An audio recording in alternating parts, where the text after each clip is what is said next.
ngir seetal seeni loxo jëfandiku leen gel main Valda Afrique moo leen di may Sud Nutrition.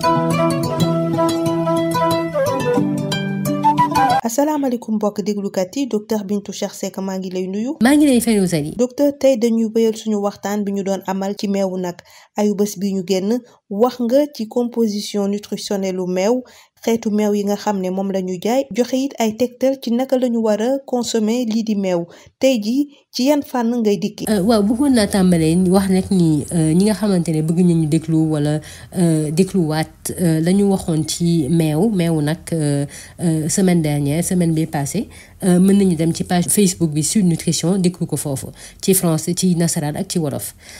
tey jii nii li may waxtaanee mooy li ñuy wax lait cru maanaam dinaa ko faram-fàccee ak lait meew boo xam ne dañ ko pasteuriser dinaa waxtaan aussi ci ñi nga xamante ne bu ñu naanee meew daf leen di sonal indi leen ay gàllankoor ci seen wàllu wér-gu-yaram ak naka la ñuy def bu loolu mën a dañ et puis waxtaan aussi ci ñi nga xamante ne ñoom daal jàpp nañu ni meew baaxul ci doomu aadama. ndax mën nga ñu expliquer lu ñuy wax lait cru ak lu ñuy wax lait pasteurisé. alors li ñuy wax lait cru wala meew moo xamante ne c'est cru mooy meew bi nga xamante ne dañ ko génnee ci nag bi daal di koy def ci bouteille jaay wala ki ko ratt moo naanee ko noonu mooy tax mooy meew moo xamante ne kenn traité wu ko te d'ailleurs sénégalais yu bari sax ñoom wala ñuy naan mën nañ ko jënd aussi ci commerce bi di ko jëfandikoo waaye li ñu war a xam mooy ne meew moomu dafa am ay doomu jàngoro yu ci nekk am na ci ñett yoo xamante ne ràññee nañ ko ci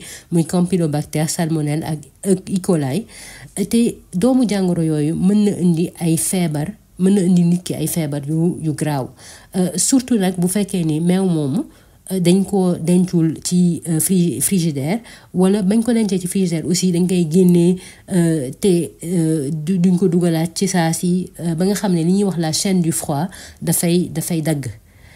Donc bu ñu nee meew bu ñu pasteuriser mooy meew boobu ñu jël bi ñu rattee ci nag bi ñu jël ko daal di ko tàngaay bu xaw a metti d'ailleurs parce que dina mat ba 75 ba 85 degrés mais du yàgg maanaam 10 secondes ba fukki secondes rek nañ koy tàngal su ko defee doomu jàngoro yu bari li ëpp ci doomu jàngoro yooyu dañuy dee mais meew mi lépp li ci nekk ci ferñeent da ciy des. donc si je comprends bien li gën mooy ñu moytu di consommer meew bi nga xam ne moom la ñuy wax lait cru.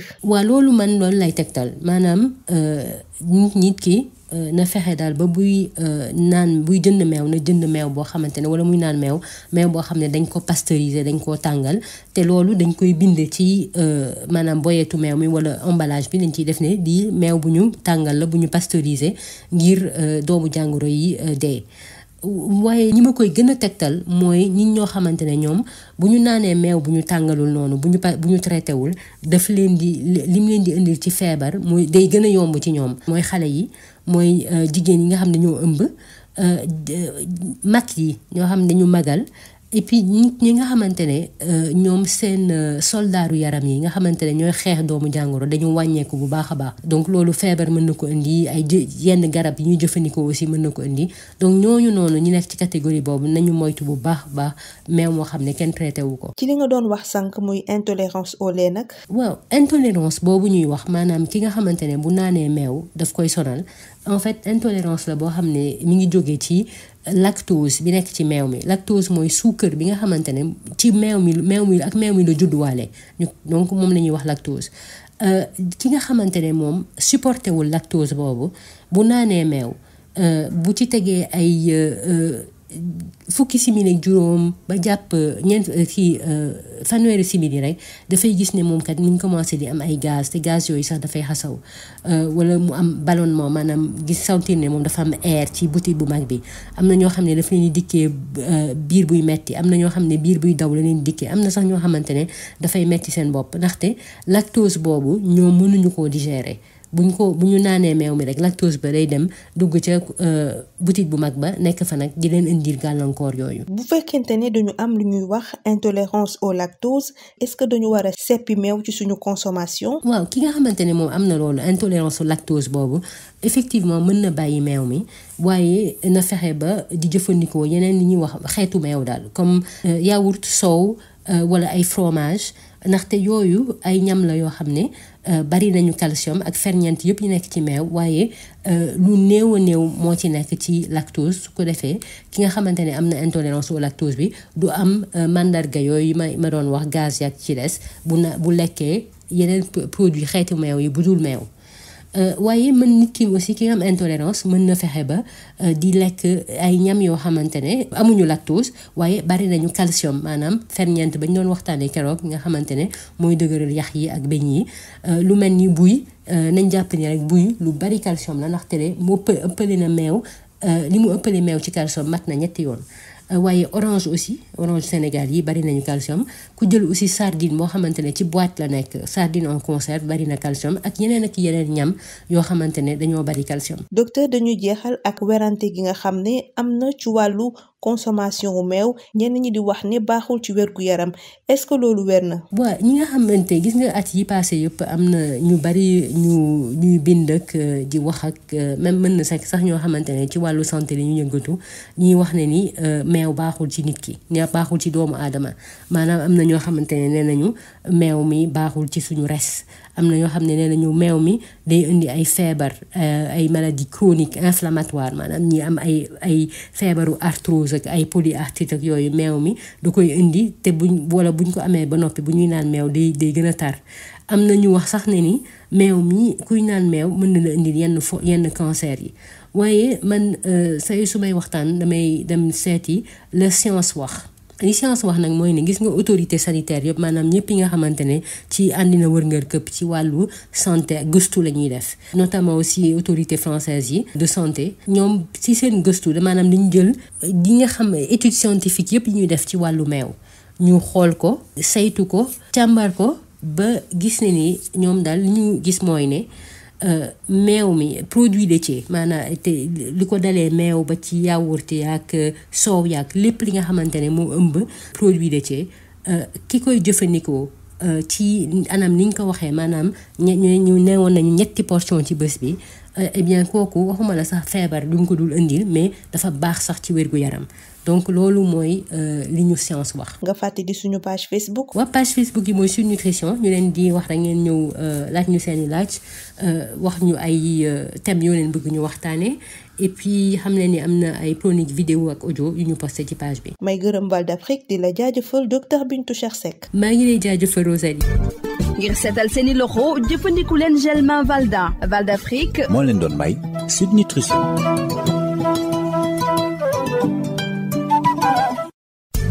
Le gel main Valda, efficace sur 99% des microbes. Val d'Afrique vous offre Sud Nutrition. Bonjour chers auditeurs, docteur Bintou Cheikh Seck, bonjour. Bonjour Rosalie. Docteur, aujourd'hui nous continuons notre discussion sur le lait de vache. La semaine dernière, vous avez parlé de la composition nutritionnelle du lait, des différents types de lait commercialisés et des conseils de consommation. Qu'allez-vous aborder aujourd'hui? Eh bien, d'abord, pour tous ceux qui aimeraient écouter ou réécouter la première partie de notre discussion sur le lait de vache, ils peuvent la retrouver sur la page Facebook Sud Nutrition. Donc aujourd'hui, je vais parler du lait cru versus le lait pasteurisé, de l'intolérance au lait, de la consommation du lait et comment la contourner. Et enfin, de la controverse autour de la consommation du lait. Très bien. Expliquez-nous ce qu'est le lait cru contre le lait pasteurisé. Eh bien, le lait cru est le lait qui sort directement de l'épi de la vache, c'est-à-dire le lait qui n'a subi aucun traitement. Et d'ailleurs, beaucoup de Sénégalais ont accès et consomment ce lait-là. Il faut savoir que ce lait peut contenir des bactéries, principalement la Campylobacter, la salmonelle et le E. coli ou E. coli, qui peuvent entraîner des maladies graves, surtout quand ce lait n'est pas maintenu au frais ou que la chaîne du froid est interrompue, et c'est souvent le cas. Donc, on pasteurise le lait en la chauffant à 75 degrés à peu près, enfin entre 75 et 85 degrés, pendant 10 secondes. Et ça, c'est pour se débarrasser d'une grande partie de ces bactéries et conserver tous les atouts nutritifs du lait. Si j'ai bien compris, il vaut mieux éviter de consommer du lait cru. C'est bien ça, Rosalie. En fait, je conseille à tout le monde de consommer du lait pasteurisé, et d'ailleurs c'est précisé sur l'emballage que c'est pasteurisé, plutôt que du lait cru. Mais je le conseille particulièrement à ces personnes qui sont les plus à risque de tomber gravement malades en consommant le lait cru, c'est-à-dire les enfants, les femmes enceintes, les personnes âgées et puis les personnes qui ont un système immunitaire qui est affaibli. Qu'en est-il de l'intolérance au lait que vous avez évoqué tout à l'heure? Alors en fait, c'est plus précisément une intolérance au lactose, qui est le sucre naturel contenu dans le lait. Et lorsqu'une personne souffre de cette intolérance, qui est d'ailleurs assez fréquente chez les adultes, quand cette personne avale le lait, le lactose n'est pas digéré ou mal digéré, il est rejeté dans le gros intestin ou le côlon, où il se met à fermenter. Donc 15 à 30 minutes après l'ingestion du lait, la personne va souffrir de gaz odorant ou l'émission de gaz odorant, de ballonnement. Parfois ça peut entraîner des douleurs abdominales, des diarrhées ou même carrément des maux de tête. Que faire en cas d'intolérance au lactose? Est-ce qu'on élimine le lait de son alimentation? Alors, on peut effectivement éliminer le lait tant qu'on consomme d'autres produits laitiers qui sont tout aussi riches en calcium, mais qui contiennent beaucoup moins de lactose ou pas du tout, comme le yaourt, le lait caillé et les fromages. Mais on peut aussi mettre l'accent sur la consommation d'aliments non laitiers, mais qui sont riches en calcium, comme le fruit du baobab, le fameux bouilli, qui est 3 fois plus riche en calcium que le lait. Mais il y a aussi les oranges, les sardines en conserve, etc.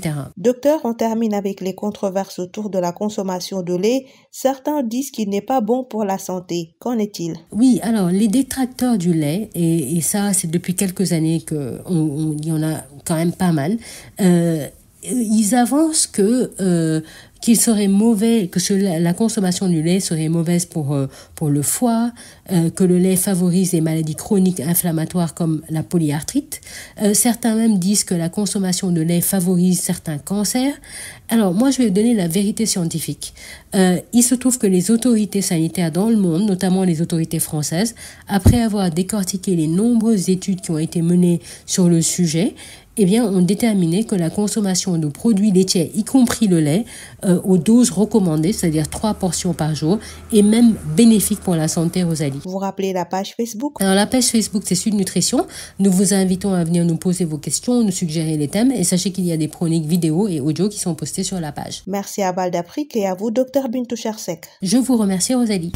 Le gel main Valda, efficace sur 99% des microbes. Valdafrique vous a offert Sud Nutrition.